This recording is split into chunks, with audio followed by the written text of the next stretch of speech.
All right. Welcome back to the Crushing Iron Podcast. Welcome back. It is good to be back. It is March 26th, the year. It's still 2024. Welcome, everybody. Listen to the Crushing Iron Podcast, episode 757. Yeah, and we are welcoming you back from Texas with a massive swim camp. And it was. It looked like it went great.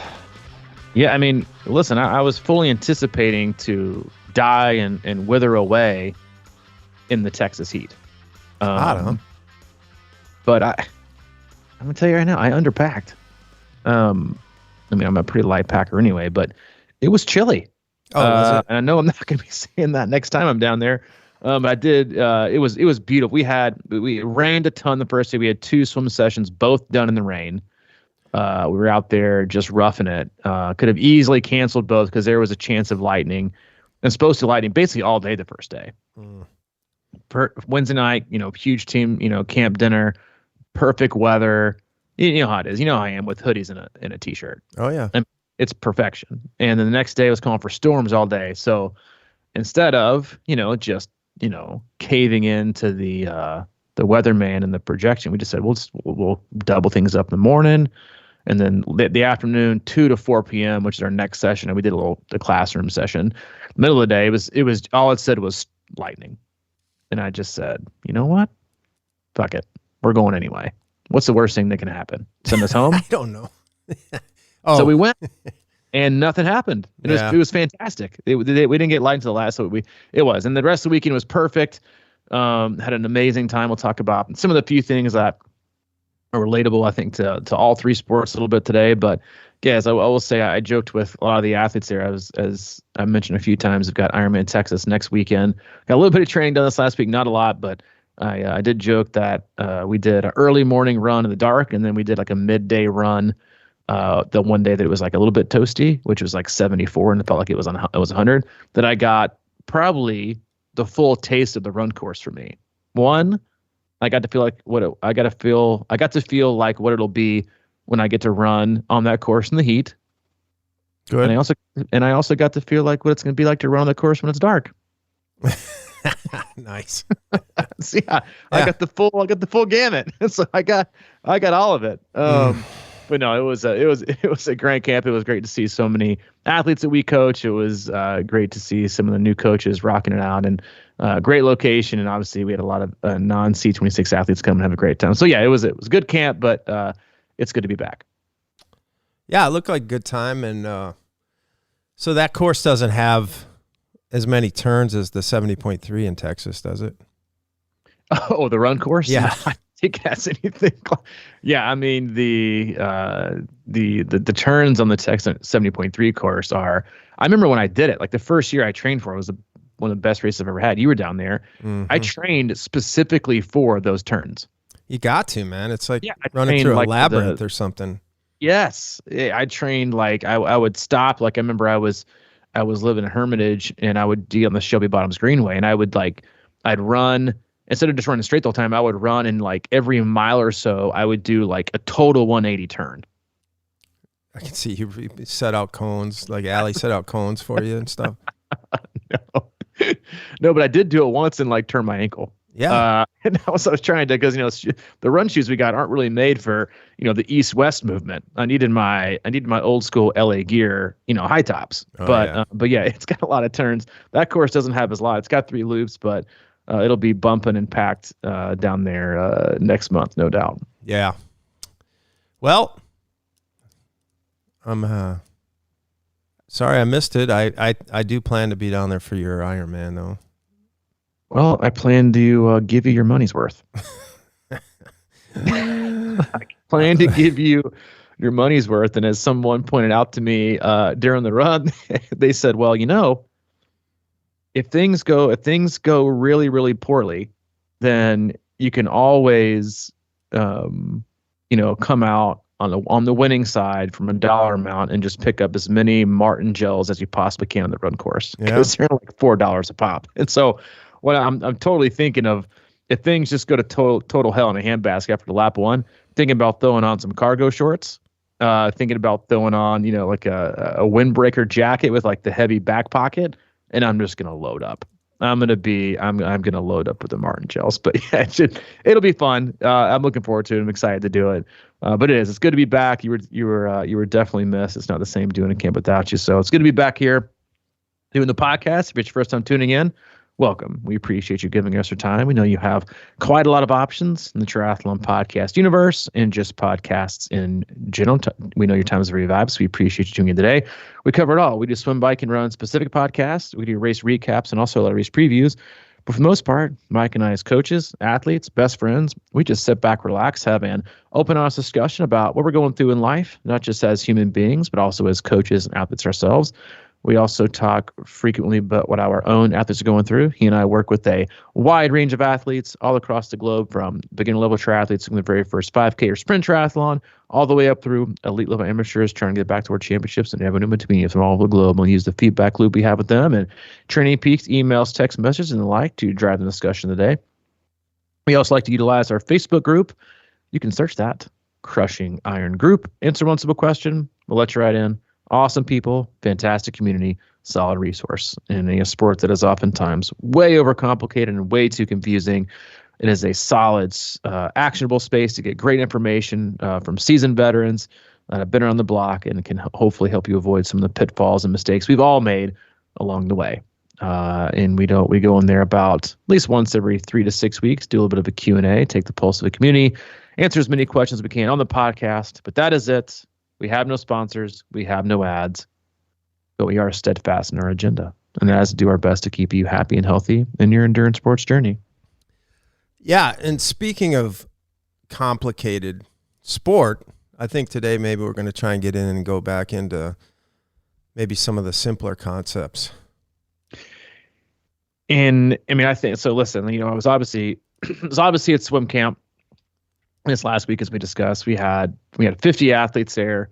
We had 4 coaches, and so you had, and it was we talked about swimming a lot. We've got a ton of How to Not Suck at Swimming podcasts that always get great feedback, and even some of the things that you and I, when we've been doing swim camps for the last or doing some portion of camps in the last 8 years, there's a different way to communicate and articulate everything.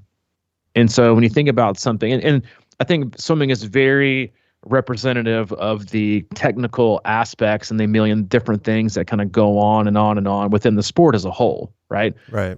Running from a form standpoint, yes, you can spend forever working on your form, but please, first work on, running enough and getting good in volume and frequency and being consistent, staying injury free.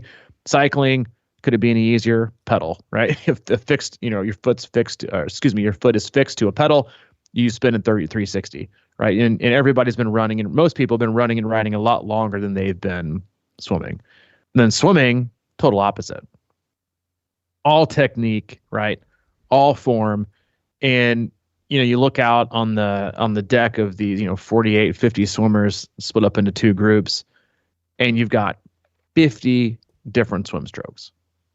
Everybody looks different, yet everybody's trying to do the same thing. You've got people cruising in the 120s. You got people cruising in the 240s, but we're all trying to do the same thing. And it was just really enlightening to always be reminded of how hard, and I'll just say this, and I've told you this before, I have the utmost respect and admiration for people who picked up swimming later on in life. Yeah. Because as a lifelong swimmer, I don't know that I have the work ethic and determination and patience to have picked up swimming and stick with the sport. So I just have a lot of respect for people that picked it up later on in life. And we saw that. And I think one of the things that we talk about a lot in training, and especially in running and cycling, but maybe not as much in swimming, is slowing down. We have, a couple podcasts, right? It's, run slow to get fast, right? Or really it's, just run slower more often to get faster. We talk about in cycling, how important it is to ride easy, right? And ride a lot, right? And we talk about the drawbacks and the negative results you can get from hammering yourself all the time, right? Which is, it's interesting because that is the, cycling, I think, is the space where people get in that habit a lot. It's got to be, it's quality over quantity, man. I don't have a lot of time. So you go and hammer yourself and you really work one system of your body the entire time. Then you wonder why you can't, oxidize fat, and you wonder why your aerobic efficiency is terrible, and you're, having to work at 85% of your, anaerobic capacity to finish these races, and wonder why you bonk, because that's all you train, right? But it's more fun that way. Running, not as much, because running, I think it is easier to run easier because it's load bearing. And then people seem to have like a harder time running faster, and they might be scared of injury. Swimming, right? We talk about how technical it is, and saw this a lot this last week, was a lot of times I would tell people to slow down. Right? Slow down. Right. And I think I told you this the first year we worked together out at Anderson Road Beach was, a lot of people come into the sport and we immediately associate, right, with cycling and running from a mechanic standpoint. If you want to ride harder, you spin your legs harder. Right? You gear down, you spin harder, put more pressure on the pedals. You go faster, right? You don't lose speed, right, because of bad efficiency. Like you might lose a negligible amount, like a couple of watts here and there, because your pedal stroke isn't thoroughly engaged for 360. But outside of that, you're not going to be, I got to do a couple hours of cycling drills this week to get my, I'm losing 50 watts. No, you're not. Running, most people, you have the form that you have, right? You just have it. You can look at the Olympic trials, you can look at Kona. Everyone runs different, right? But running efficiency is important, so you want to make sure you're running right. But again, running is very similar, right? You want to run faster, faster turnover, right? More speed. And so there's this association with speed means fast. Swimming, on the other hand, is the opposite. A lot of times people can, they work so hard to go nowhere. And I know Coach Nicole was kind of giving me a hard time. I think one of the times I worked with her one-on-one, sometimes I'm very straightforward with especially my swim advice. And I just simply said, I got good news and I got bad news, and they're both going to come in one phrase. And the good news and bad news is I can't believe you swim this fast with that form. And it was because there's an efficient way. And so with swimming, a lot of times the faster you go or try to go by moving your arms or kicking legs, the slower you go. And so I did this, we talked about it right before the podcast started, but talking about the benefits, and especially when we're about to get going outside, and a lot of people are, I'm tired of doing, zone 2 work. I'm trying to ride easy. Like, give me some hard stuff. Like, this is so boring. One of the things that this past week with a few of the lanes in the pool was we did what I call body, not a body alignment, but really body awareness 75s. And so 75 is the pool. So you got 3 different 25s, and I broke them down as in, feel, force, and fast. And the first 25 was about feeling, body position. The second was about force, like, you got your body position right in the first length. The second length was about force, like using as much early vertical form as you can. And then the third 25 of the 75 is fast. So just go faster. And the reason I did that is I found out, and I would challenge everyone listening to tell me what they thought was harder and what definition of it is hard. If I said, I want you to go and swim the slowest 25 of your life, and I want you to tell me what happens. And I think you would find that it is significantly harder in a different way than swimming a hard 25. Because a slow 25, you don't have the luxury, right, of using the momentum and the force and the kick, a lot of those things that keep you high in the water. The only thing keeping you from sinking is your body. Everything that's going on from your shoulders to your hips. That's what's keeping you high in the water. Your, how streamlined you are, your extension, your finish, that is it. And so what it does is by slowing down, it forces you to pay attention. And I think that's just, and we can go more on that in a minute, but I want to shut up in a second, give you the mic. But I think that is just something that and let's be honest, we lose this in life too. Right? We get so much in a hurry to either one, check the box and get it done. Right? We see athletes all the time, and I'm guilty of this too. You got 3,000 on the schedule for a day for the swim, but it's broken down into a warm up, a preset, a main set, and a cool down. And you're like, I don't have time for this. I'm just going to swim 3,000 straight, right? And then after about 200 of focusing on your stroke, you spend the next 2,800 going through your to-do list. What do you need from the grocery? What did you forget? Do I have this for race day? Should I get this? This person's getting in my lane. Yeah, come on in. Let's share the lane. Then you get annoyed with them. Next thing you know, you covered 3,000, but you thought about nothing. So instead of getting better, you just enforced terrible form, right? So I'm getting it. Same thing with cycling, right? All I want to do is go hard. I'm gonna skip the warm, I'm gonna skip the cool down. We're looking for things that excite us, right? And how can I get through it quickly, right? And then I think running is the one where we prevent that the most, because you can't cheat time, right? If you and I say, all right, I want you to run for 45 minutes, you can't cheat 45 minutes. You got to run for 45 minutes. Mm-hmm. And so I think that there's this disconnect that we have in, again, running easy, right? Thinking about your form. Is this the way you're going to run during a race? Probably, right? You're not going to run at your 800 meter, form. And that's why I kind of harp on the tracks of all time, is like, you're never going to run with that form in a race. Unless you're like the top 2%, you're never going to run with the stride length and with the upper body mechanics that you will when you do a 1 mile reap in the track. Maybe in a sprint, maybe for the first mile or two in Olympic, but never in 7.3 or full. You're never going to have. So why work that load? Work the load of being efficient when the thing that's the most. And then same thing for cycling, right? Being aerobic, controlling your breath. Feeling that pedal stroke and taking these. So I think it's just in a world where you get so caught up in being in a hurry and getting things done and probably half-assing it just to check the box, only to realize we either made a mistake, right? Or we've created a deficiency later down the road that we now need to spend time correcting, that usually takes 10 times longer than if we had done it right the first time. Yeah, this concept of efficiency, I think, is one of the more important pieces of this puzzle, especially people doing longer course stuff. It's so easy to forget that you're doing a long race. And so many people that I talk to, there's this, I've talked about it a million times, but like, I think of, when people are, I want to get faster. And we've talked about it. It's not fast. It's not slowing down is really how you get faster. And I just think about that a lot. And it's sort of like being efficient and understanding what that means, to me, is one of the most important things, and building that efficiency and working on ways to build that efficiency. You talked about like going slow or swimming slow.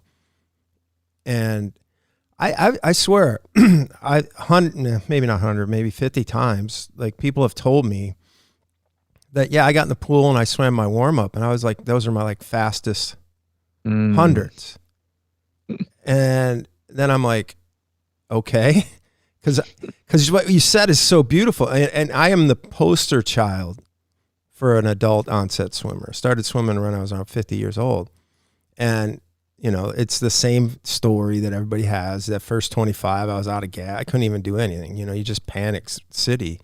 But so I don't know, over the last few years, I've really just kind of focused on if you think about like how much faster can you turn your arms, so, but if you're not getting that good, that good reach and that good catch, I mean, that's the efficiency part of swimming, right? And I love that you wanted people to try and swim as slow as they possibly can, because that's my mantra whenever I start a race. Like, I do that for the first 200 to 300 yards in Ironman, just because I know I'm going to be swimming harder than I normally would. But it's just such a great way to get the feel for the water. I mean, you're not, slicing through it. You're kind of getting a really good feel for it. So swimming, I just like, whenever my thing is always, be relaxed but be firm, so I think that can go across all three disciplines. Like people, you talk about cycling and hammering it and all that kind of stuff like that. But the things I think about are like balance on the pedals and like how my feet feel or like when I'm going nice and easy, because if you have that going, and that's what I've been doing a lot lately. I've really dove into like a ball busting attempt at zone 2 lately. It's been very interesting, because what's one of the things people hate most right now? Trainer rides, right? Yep. Exactly. Everybody hates being on the trainer.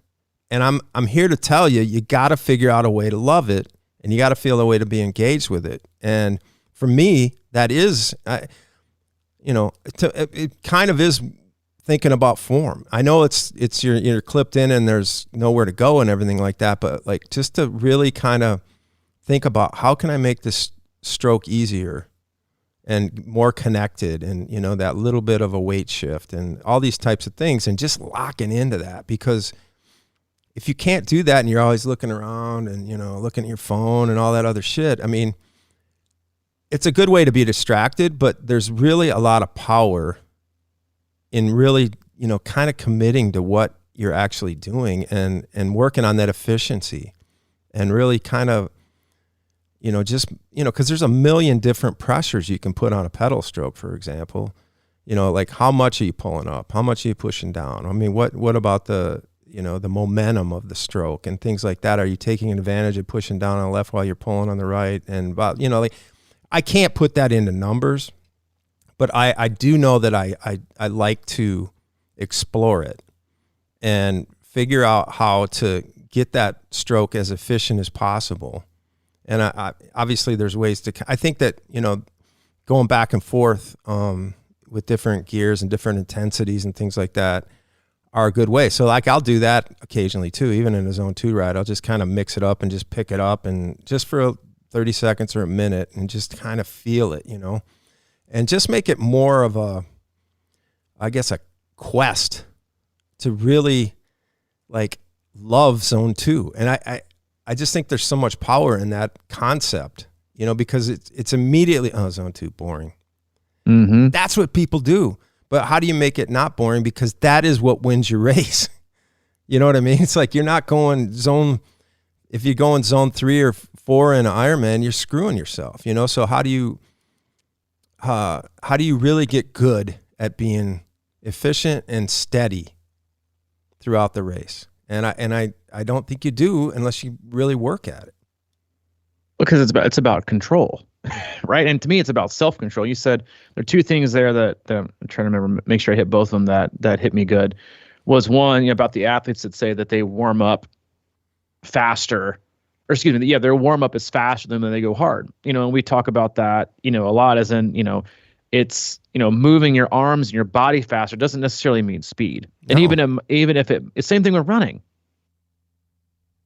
Even with cycling, even if you start out with speed and this is fun and this is great, and we talk about pacing from an energy expenditure standpoint when long course racing, how much time you make up on the back end versus how much time you lose. You can start out fast. Go for it. Hammer it out, bro.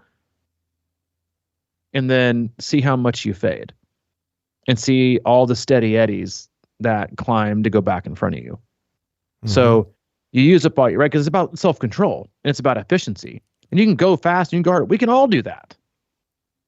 Every one of us. It's fun. It's exciting. And then to me, it's a lot like it's kind of like, I guess, the tortoise and the hare. You can fly out and then all of a sudden you're done. Slow and steady wins the race. And it's not about being slow. It's about being efficient, because you're thinking about total time. Right. And so you think about the warm-up story you said was, I think I even mentioned this to a few athletes last weekend, was I was listening to an interview with another swim coach, and he worked independently with Chelsea Sodaro the year before she won the Ironman World Championships. And he would watch her in the warm-up, and she looked incredible. Mm-hmm. Looked incredible. And he was like, I don't really know what we have to work on, mm-hmm. What's going on. But they were connected because her coach, Dan Plews, was like, listen, like in the pool, she looks like this, but in the race, she comes out and her legs are just roasted. Mm-hmm. Can't generate power, can't produce anything. So what they found was that when they asked her to go fast, all of a sudden she went from like a 2-beat kick to like a 6 to 8-beat kick. She was trying to go so much faster and doing it in the wrong way that she was wasting energy. And so they kind of moved, like they kind of went back and tried to make her go slower so she could be faster. Because remember, in the races we do, whether it's a sprint, a 5K, whatever, I'll never forget Joe Filial, one of the best kind of ITU coaches on the planet. He said your speed is irrelevant if you can't hold it the last 200 meters. Yeah.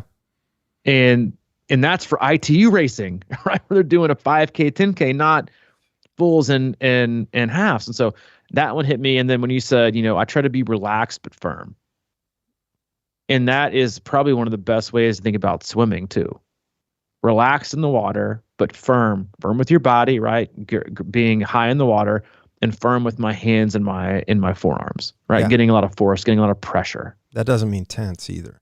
Exactly, right? Because that was one of the things I had to say a lot. I was like, dude, you need to relax, right? And there was a lot of times like I got into a few. I was like, listen, your scapula doesn't move ever. You swim so stiff the entire time. You got to get relaxed. You got to get those to disappear, right? Is it when you go out and you reach far, you got to relax. You got to create that pressure. But a lot of times you can only do that by being firm and being relaxed, because that's another thing you find out when people, when they swim, is that and we're all good at this because we're human, is we take the path of least resistance. So you might move your arms fast, but in order to move your arms fast, you're actually slicing your hands through the water, right? You're not getting a good catch. Your turnover's high, but you're not getting a catch. Or you pull way underneath you where the water's already moving, so it doesn't feel very hard. And and same thing with, like you said, with cycling. One of the things, because listen, I'm probably better at buying into the zone 2 than a lot of people are. But even one of the things that I do is, if I've got like a long ride and I know I need to do some interval work, is I kind of use it as the treat. Like, I'm like, let me see how long I can go zone 2 before I even dip into my intervals. So if it's like, a 4-hour ride, like I did a couple of weeks ago, I didn't start any intervals till after hour 3, because you have to have that. Because what we see a lot of people do, if you give intervals in the beginning, is they always want to go harder the rest of the time. It feels good. It looks good. I don't want to see my watts. I'm doing 3 times 10 minutes tempo or threshold to start off this long ride, and I see my normalized power, my average power is so high, and all I'm going to do now is watch it get lower. I don't want to do that. So then they override. They are just trying to keep it and maintain it. And then same thing with. That's like a race. Exactly. Right. Yeah, exactly. It's the same thing with running. That's why I'm such a huge fan of the negative split. It's about control, right? And it's also about what system you're working, right? And I've talked a lot about in the last 6 or 7 months about, making sure your body is adapting and being efficient in the type of fuel that it's using. And if you start off like going way too hard with threshold work on the bike or VO2 work, or same thing with the run, and you do this with all your rides and runs, you're immediately engaging, using glycogen, your glycolytic system out of the gate, period. And it takes, I think the last paper I read was, it takes like over an hour to get your body back to where it's using fat. Instead, you can train fat and aerobically for the first parts of your runs and your rides to go easy. And then on the back half, start utilizing glycogen, but you're still going to be using fat. So there's tons of benefits to it as well. And the same thing with swimming. Like, I think we mentioned this, I think it maybe talked about after Wisconsin last year, was that people, and I've started a lot of athletes in the last couple of weeks, been more going on, intensity control with their swim specifically. And I'm not used to swimming this slow, and it's not about swimming slow. It's about, one, using the right system, but it's about, two, is you can't have a feel when you're out of control. You can't have both, right? You can't, it's hard to control your breathing and check your form and try to be efficient when you're trying to run as fast as you can. Because all you're concerned about is speed. Doesn't matter how you get the speed, right? Doesn't matter how terrible your form is. It just matters that you get the speed. Same thing with cycling. It doesn't matter if we got a giant dead spot on one side. It doesn't matter if I'm bouncing up and down the side. Let me have to get up. It doesn't matter if I'm rocking back and forth. I just want to see higher power instead of working on. One of the things you and I used to do a ton, and why I'm such a huge fan of big gear and like doing long, not hills where they're so steep where you got the side up, but those long hills where you're kind of teetering, like the one we do in the trays where you come out of the rest stop, take a left. Mm-hmm. There's 2 long sustained climbs. None of them are so steep, you got to get out of you have to sit up, right? They're just long enough and just steep enough, like 3 to 5% grade, to where you have to, in order to do it and be an aero, you have to be in control, but it's total control, total body control, total pedal stroke control. Full strokes, big gear, you're utilizing it. You're doing the full for the full front part of your stroke, the full back half, and you got to control your upper body too, because you are going, you're not going so slow, but you're going slower that it's harder to maintain the correct position. Right? Like if you get feedback and you're doing cornering drills, no one's ever going to tell you to corner as slow as possible because you're going to fall over, right? The faster the speed, the easier it is to handle your bike. And so the slower you go, you have to work on engaging your core, holding the correct position, holding my line, perfect pedal stroke, right? And you can do that over and over. Most people want to sit up or get a saddle and just smash it. And it is. I think it's whether it's the result, right, from seeing a higher power or it's wanting to get up and over this hill. I think a lot of it comes down to patience, but also I think it's just it's still needing like a thorough and appreciated understanding of, yes, while it might be boring, our sport is, no matter what distance you do, is 95% or more aerobic. Yeah. So you can choose to focus on that last 5% all you want, right? And one of the things we talked about this week with swimming too, and as coaches, is you and I think a lot of athletes think about this in reverse, is as a coach, how can we take off tens of minutes from your overall time? And then what can we do to take minutes off? And then what can we do to take seconds off? If we have the choice to take off tens of minutes or seconds, we're never going to immediately choose, you know what? Let's focus on this instead. This is probably going to save us 3 seconds. No, you're going to focus on what's going to take off the tens of minutes. Whereas I feel like a lot of times athletes get so enamored with the sprinkles on top, which to me are the seconds or a minute or two here. Whereas the cake is the tens of minutes. Because again, it's not how fast you race. It's not how fast you go. It's how little you slow down. In that slowing down, right? In that bleeding of pace, or that bleeding of, of your average watts, the last 20 miles of an Ironman leg or the last 10 miles. It's not that you weren't fast, it's that you became so efficient, so quick. That now and the run is, I think, is one of probably the best places to see that, right? Mm-hmm. Is as soon as your form breaks down because you went out too fast, no matter what speed you have, if you can't hold the form to hold the pace that generates the speed, then you have no speed. And same thing with the bike, right? You see athletes all the time especially in a full, they can't hold their position for long enough. So they're sitting up the last 20 miles of the bike, just purging time with lower watts and worse position. And they did that they also came out of the water probably with going straight to zone 3 or zone 4 because that's all I know how to swim, right? So it's about creating those gears, but it's also about just appreciating.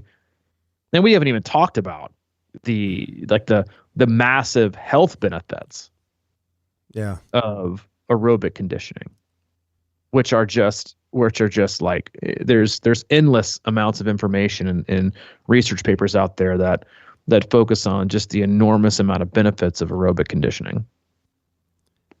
Yeah, just writing that something down. It's I mean, when I got in this sport, one of the things people would always say is, you either get hurt or in trouble or demoralized by going too far or too hard. And what you just said is so crucial. I think most of it, and I'm a victim of this, is like I have, I grew up in a way where my tendency is, just to more enjoy going fast. And that's been a long learning curve for me to understand what we're talking about today, and how important it is. And not only that, it's sort of like, we talk about Ironman burnout and things like that. And I do think that's one of the reasons, is that people, even though they sometimes might even think they're not going hard, they're going a little too hard. And one of the things I've been thinking about a lot lately is, and you mentioned it earlier, and I'm glad you did, is this ability, the fat burning ability and, kind of really understanding what that means. And one of the things I've been looking at a lot lately it's been enjoyable for me is, I get on the treadmill and I've been walking, either with some incline, or sometimes I'll just get on there and walk, or I'll get out and walk on the sand or whatever here. And I was watching something the other day, and they were talking about, well, everyone's thinks about burning calories, right? And, like walking doesn't burn that many calories, I guess, in the grand scheme of things. But what they said was, after you're walking for 30 minutes, that's when your fat burning kicks in. And it's a real easy way. And I've always, thought about it. Like, I can tell, like, when I go to watch Ironman and I'm spectating and I just walk and walk and walk and walk and walk, I know that there's like crazy benefits to me after that race. I've never been able to put a finger on it, but I think this is where I'm going with this, is that, because one of my big things is I just hate racing Ironman and just reaching for goos and, just always thinking like, I need more fuel, and I need more fuel. I'm trying to get my body in the most efficient place with fueling too. That really intrigues me, maybe more than anything, because I've just, when you get done with a race sometimes and you got that feeling, or you see it starts on the bike and you're just like, oh, this is not good. It just feels terrible. You're forcing your way through it and you're just pounding in sugar and all that kind of stuff. I really want to get to a place where I don't need to like go that hard to the well. You know what I mean? And I know there's a lot of theories on that. And but what you said though, is when you start slow, you let your body engage. It's almost like that walk thing. You kind of let your body get to a place where it's kind of being more efficient. And I think in a lot of ways, that's what I've been trying to say. And I didn't really understand how to say it, is that's why I love to warm up slow, because, back to swimming, I think a couple of years ago when I was probably in my best swim shape ever, I was swimming. First of all, I'm a late swimmer and I've never been a good guy with my feet in the water. It's just never come natural or whatever. So I've used the pool buoy a lot in my life, and I would go to the pool and swim like 8 500s or something like that. And I would my goal was to make each 500 maybe like a few seconds faster. But I attacked that goal by not changing anything.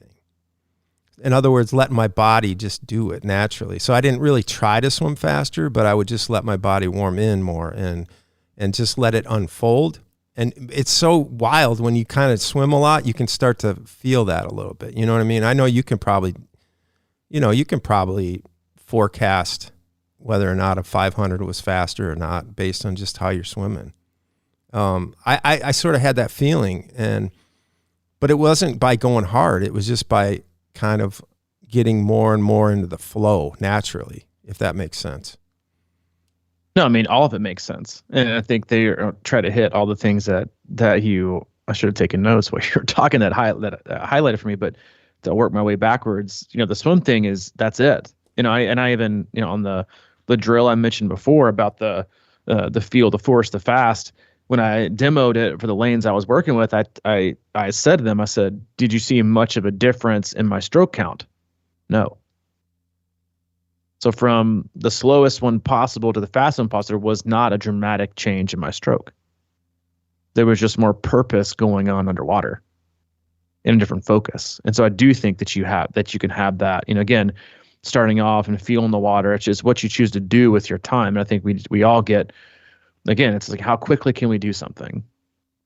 And we don't think about we think about the finish, right? We don't think about, and I think that's important, right? Important distinction to make.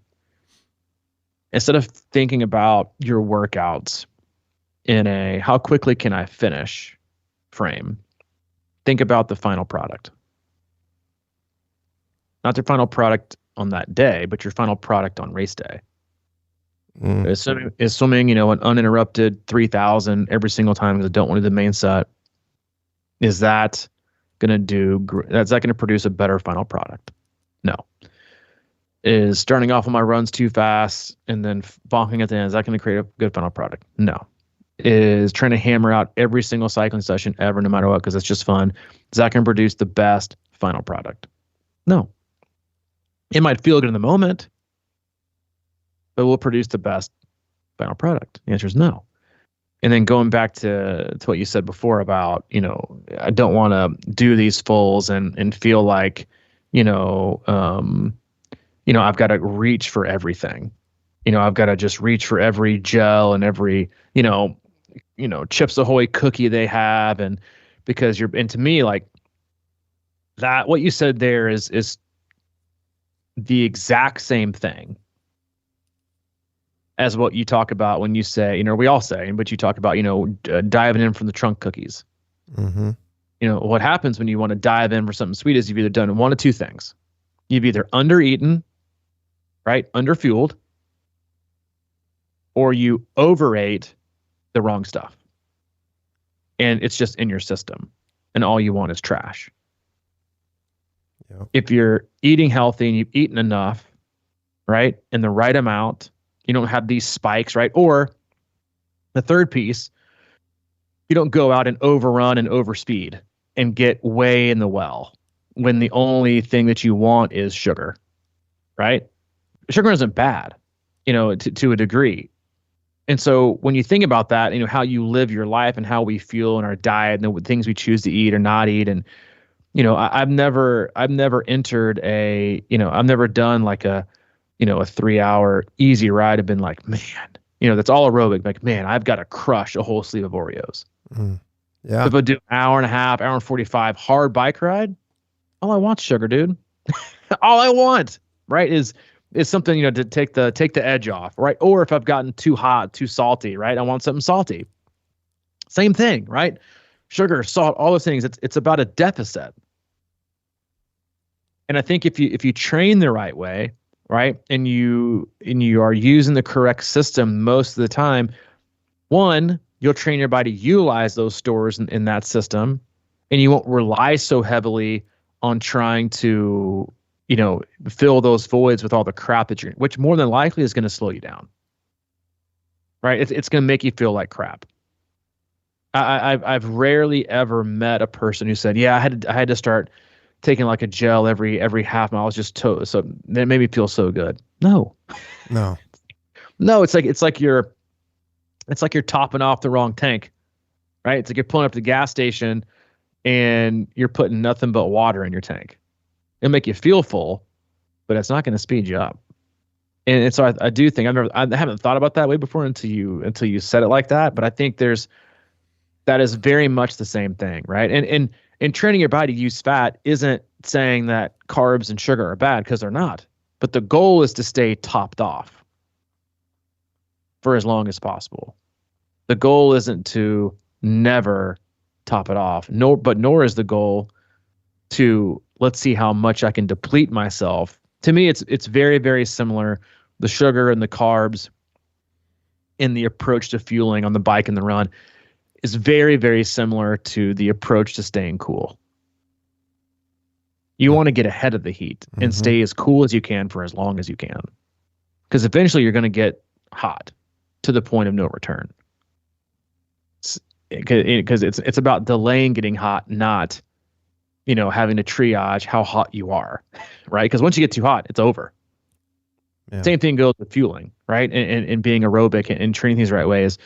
The goal is to stay as topped off with glycogen and topping your fuel stores off as long as possible, so you don't get to the point of no return. Because once you get to the point of no return, it doesn't take a rocket scientist or really hard to find research papers on ResearchGate to figure out how many calories you can actually take in and actually absorb during cycling and running. You are never going to be at a 1-to-1. And then once you get to the run, it's over.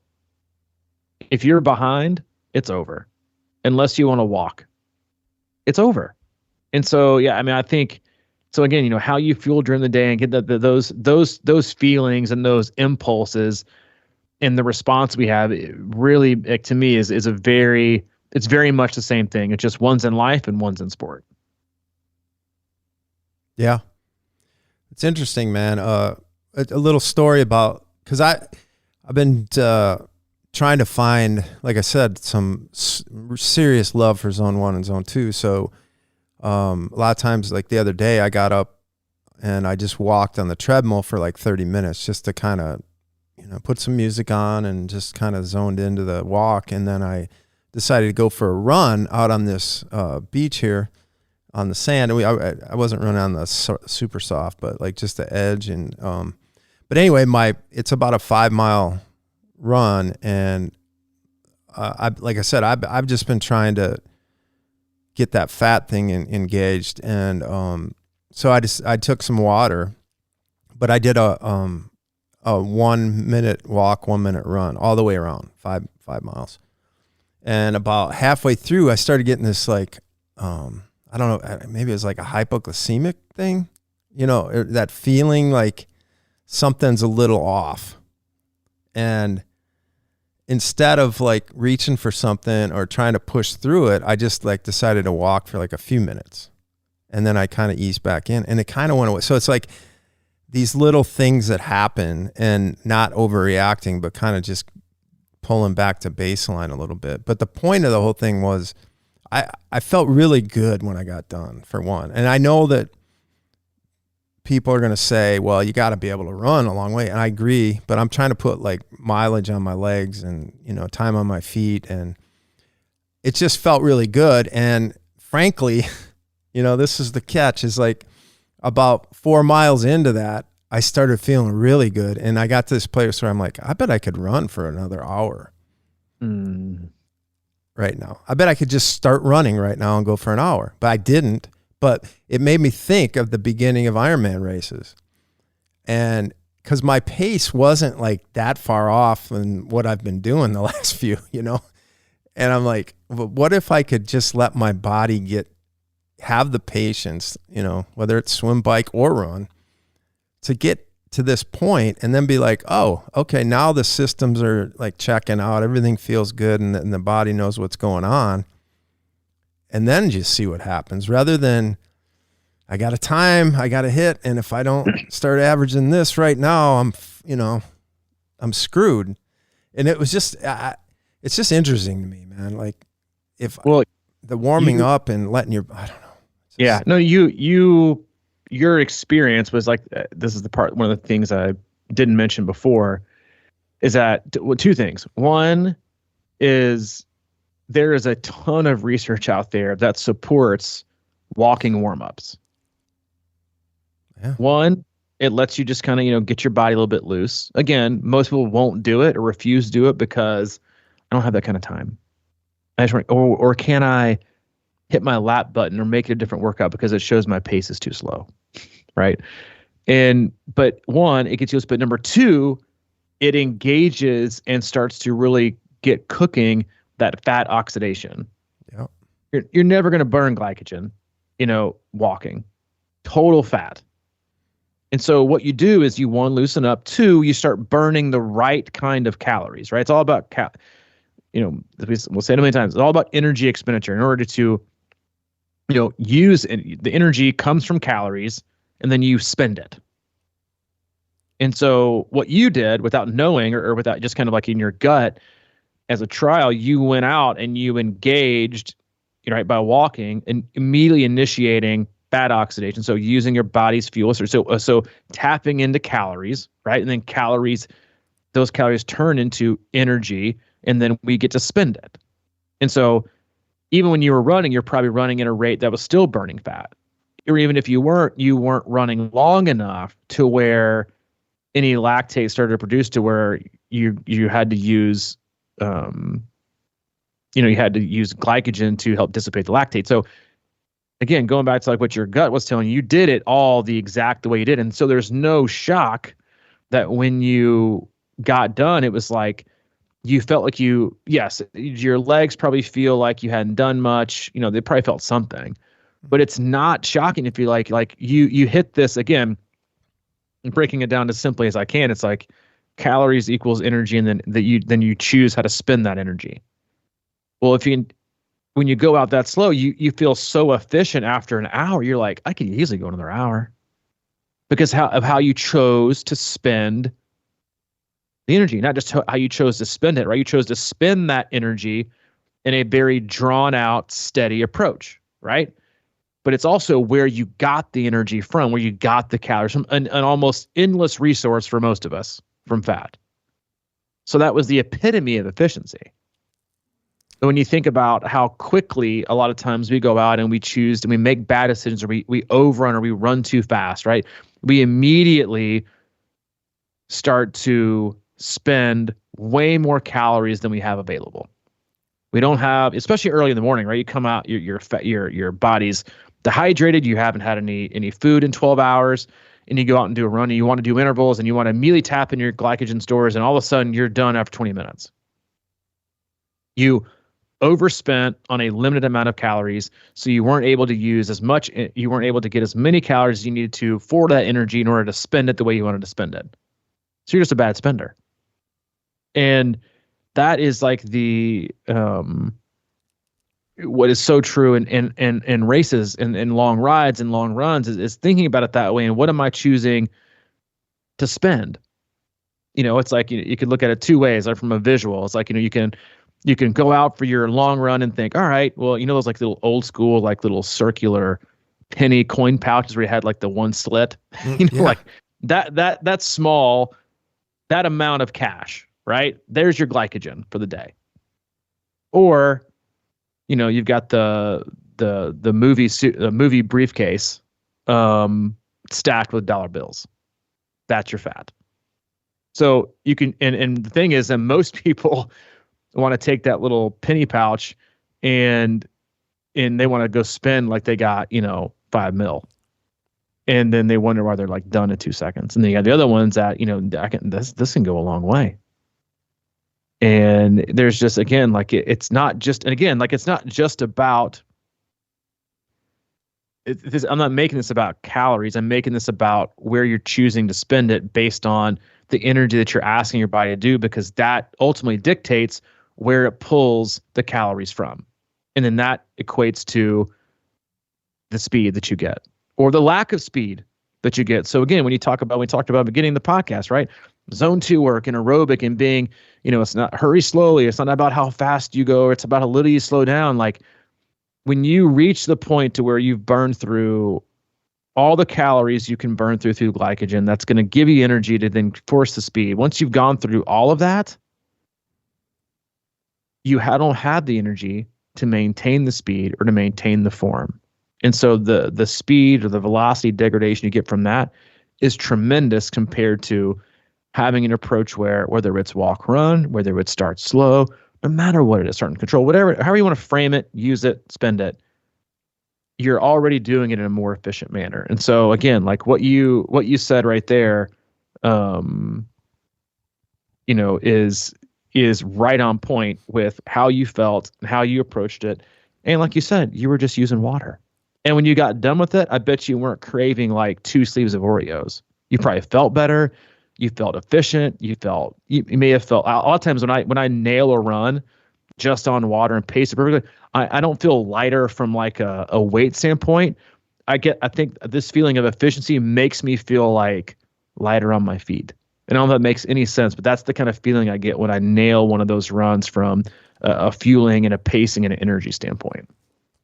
Yeah, it makes total sense. I got done and I just wanted a little more water. I didn't run to anything. I don't even know if I ate right. I tried to eat, because obviously you want to eat afterwards. But yeah, it's just crazy to me, man. Like, and I think that, like when I talk about these that's why I'm trying to do it with a purpose right now.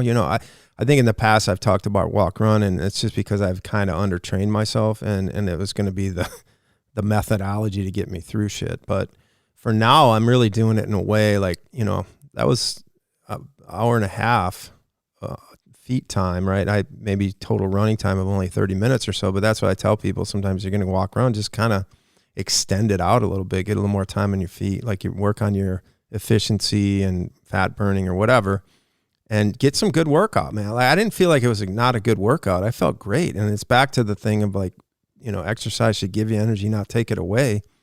And I know what I did was a solid base. It's sort of like, I love what your analogy there about spending, because it's sort of like if you got, cash in your drawer versus, something locked away in an investment. It's a little harder to get to, but it lasts longer. Yeah. I mean, we could talk for another 2 hours on that, but it's funny because like when you try to explain, to people and you hear like, zone 2 just sounds so boring, or there's not like, I know, do but the now benefits sound boring? No, the benefits sound incredible. And it just, there's again, like it's not an easy sell. I get it. We know this. Consistency isn't an easy sell, but getting better is. And the method and the approach in which you get better, it's very similar to like when, how I harp on, some athletes who only want to get better in their FTP. And I'm like, that has no bearing on what you can do for 5 hours. I know it's fun. I know you get something you can compare to your buddies and show up on Strava, but if you can't, honestly, it's like, it's a metric within a whole pot of 50 other metrics. And it's not even weighted that much higher than a lot of them. And then also, it's like in order to do that, for the most part, you're spending so much time working on your anaerobic system and your high threshold. You're not working as much on your aerobic capacity, which also about control, which is why people lack such control when they race, because they're just used to going harder. And it is. Well, I'm not going to lie to you. Sometimes it is boring as fuck. I get it. 100% get it. But there are also like, we don't even have to rattle off the endless amounts of papers and research from polarized training to Steven Seiler to, the benefits of zone 2, or however you want to phrase it, 80-20, whatever you want to say. It's super beneficial. It is the most beneficial thing you can do. It is the cake, right? And so instead of focusing on the sprinkles and how exciting they are, let's be honest, you only taste them for like 2 seconds anyway. It's cake, then it's icing, then it's sprinkles. And a lot of times, I mean, hell, you can have a cake that is just ridiculous with icing and sprinkles, but the cake sucks. It don't matter. You gotta have really solid cake. And so focus on that. And there's also a ton of research on training cycles where you do, in terms of like block periodization, where you'll do like, 2 to 3 weeks of high intensity work, and then you follow it with like, so you're going to do 3 to 4 sessions each week for 1 week. You might do 3 to 5 sessions of all high intensity interval work. And the next 3 weeks, you just do 1. And the rest is all zone 2. That's it. And there's, again, like, I know it's not exciting, which we tend to try to bring you a lot of non-exciting yet valuable information. That isn't just great for triathlon, but hopefully it's great for life and great for your overall health, right? Because like the last thing I imagined you doing when you finished that run was craving a Coke and a Snickers. 100%. And a lot of times, like, kind of like we talked real quick about before the cast went, was, uppers and downers, usually, of the uppers and downers of life, of drugs, of food, or whatever. You reach for an extreme when you have extremed out the other direction. So if you're craving a sugar and like a Coke and a Snickers, it probably means you used up a lot of sugar and a lot of glycogen, right? Which is sometimes that's the point, but not every time. And it usually, again, it to me, it more about highlights our deficiencies and not our lack of efficiency. Yeah, I mean, you just said something there that makes me want to just say one thing. Go for it. It's I agree, like on the surface, it's boring. We're in a quick fix world. We're in a, I'm as vulnerable, and I've lived through this a lot, where, I'm just susceptible to scrolling through and looking at shit and looking for my little dopamines or wanting to bust out a bike or run hard or run fast and just do all this stuff. But I think at the core, if you can kind of spin that into a way where, hey, I care about myself, and this is exciting that, I'm doing things that are going to make me feel good or be a better person in the long run. I really do think that it's sort of like the opposite of self-love when we do that kind of shit. Mm-hmm. So if we can spin our mind into like, it's like, that journaling every day or meditation or prayer or doing the things that quote unquote seem boring are the best things for you. And I think if you can spin zone 2 into that pocket, I think maybe a lot of us would be better off. Yeah. I mean, that could be a whole other podcast about the little, I mean, like the little things and taking time for those little things that seem so insignificant, again, but again, it's all about the final product. And your final product is a culmination of all the little things that you did. Never about one thing, right? That goes for everything. It's never about your biggest win or your biggest mistake. It's about the law of averages. And so if you're averaging out doing most of the things right, because you said, I mean, like you succumb to it, I succumb to it. We all do. We're not asking for perfection in zone 2 95% of the time, or to never let it fly some days, and just let it rip. But it's the sum of all things. And the more good you can do, the better off you're going to be in the long run. Yeah. I mean, the more comfortable, the better you are at something, the more enjoyable it becomes. And I think that's just kind of it too, in a nutshell, is that we struggle with slowing down, and treating ourselves right. Yeah. We're too busy in general, which is a whole other topic for a whole different day. Yeah. All right, man. Let's end it there. That was a good one. I hope you guys enjoyed that. Good to be back. And it's good. Like, just like swim camp, I always learn something. But when we dive in and talk through things on the podcast, I always feel like I learn a different way to throw out an analogy. And we do analogies a lot, and sometimes I get grief for that. But it's the best way I learn. So you're going to get some. So that is it. We love you guys. We appreciate you as always. If you need anything, go to our website, c26triathlon.com. There's a one-stop shop for all things coaching, camps, and community. If you need anything from Mike, he's available at mike@c26triathlon.com. Or if you need anything from me, I'm at robbie@c26triathlon.com. Yeah. If you don't like analogies, I don't even know what to say to you. Go learn your books and regurgitate. Yeah, life is all about analogies, man. It's the way we learn. Yeah, 100%. All right, man. I'll catch you later. See you, dude.